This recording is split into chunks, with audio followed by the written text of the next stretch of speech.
At dinner one night in the boarding house where Andy Donovan lived near 2nd Avenue, his landlady introduced him to a new paying guest, Miss Conway.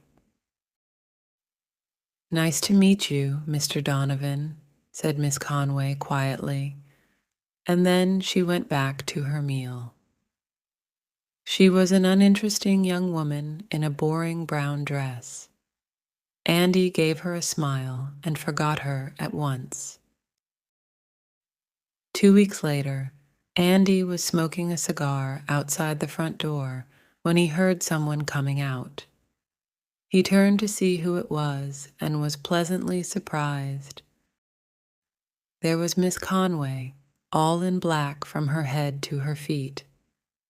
With her bright gold hair, her gray eyes, and her sad face, she looked lovely. Morning clothes can make any woman look beautiful and are sure to make any man look twice. Andy immediately decided not to forget Miss Conway. He dropped his half-finished cigar on the ground and said, "It's a fine evening, Miss Conway." "For those with a heart to enjoy it, Mr. Donovan," she replied sadly, looking down. "I hope there hasn't been a death in the family," he said. "Not really in the family," she replied, "but I won't worry you with my troubles." "Worry me, but I'd really like to hear all about them, Miss Conway. I mean, please feel free to speak to a true friend in your time of need." Miss Conway smiled sadly at this. "I feel so lonely in New York," she said. "I have no friends here, but you have been kind to me, Mr. Donovan. Thank you for that. It was true." Andy sometimes passed the salt to her at the dinner table. "You're right," he said. "It's hard when you're alone, but why don't you take a walk in the park? That'll make you feel better, I'm sure. I'll go along with you if you want." "Thank you, Mr. Donovan. I'd like that. If you're happy to take a walk with someone like me, who has a sad and heavy heart." "He was my fiancé," said Miss Conway after an hour in the park. "We wanted to get married. He was a real Italian count with a big old house in Italy. Count Fernando Mazzini was his name, and he was a great dresser. Father didn't agree to it, of course. When we ran away together, he came after us and found us. In the end, when he learned how rich Fernando was, Father agreed to a spring wedding. Fernando wanted to give me a wedding present of $7,000 for the dress, the flowers, the dinner, and all. But Father was proud and said no. So when the Count went back to Italy to get his big old house ready for us, I got myself a job in a candy store to help pay for the wedding. Then 3 days ago, I got a letter from Italy saying that Fernando was dead.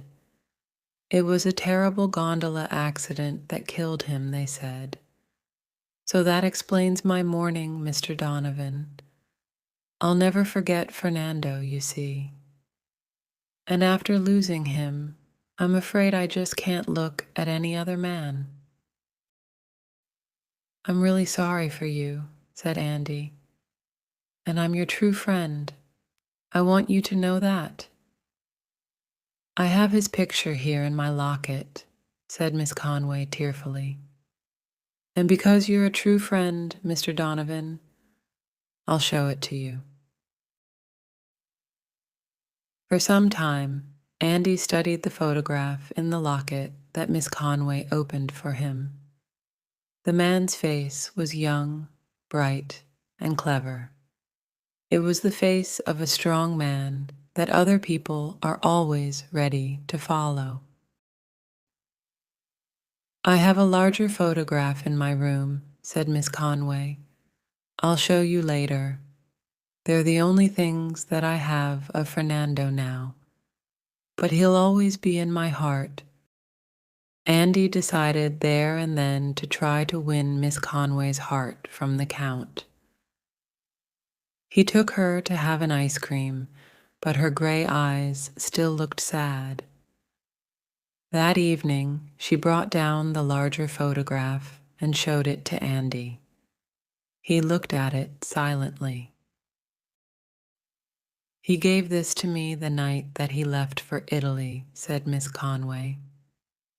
A fine-looking man, said Andy. Now, would you like to come out with me again next Sunday afternoon? A month later, they told the landlady and the other guests at the boarding house of their plans to get married. Miss Conway stayed in mourning. A week after that, they were sitting in the park near the boarding house. Andy's usually smiling face was dark with worry, and he was strangely silent. "What's the matter, Andy?"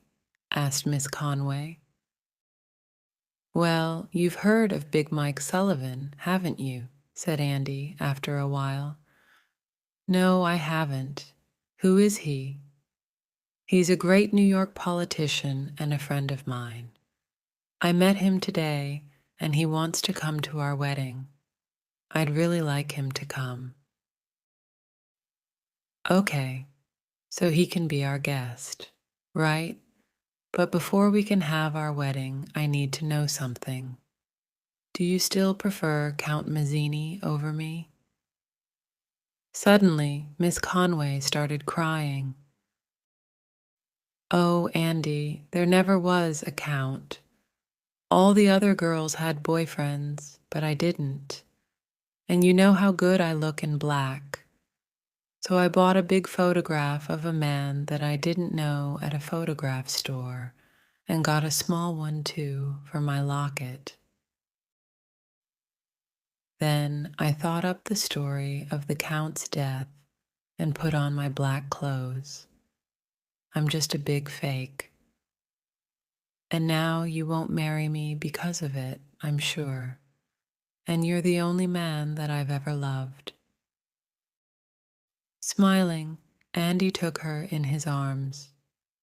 "Do you still want to marry me after what I've done?" she asked in surprise. "Of course," he replied. "You were very good to explain it all to me. Now we can forget the Count. There's nothing to stop us becoming man and wife. Andy," Miss Conway went on, "did you really think that my stories about the Count were true?" "Not really," he replied, taking out a cigar.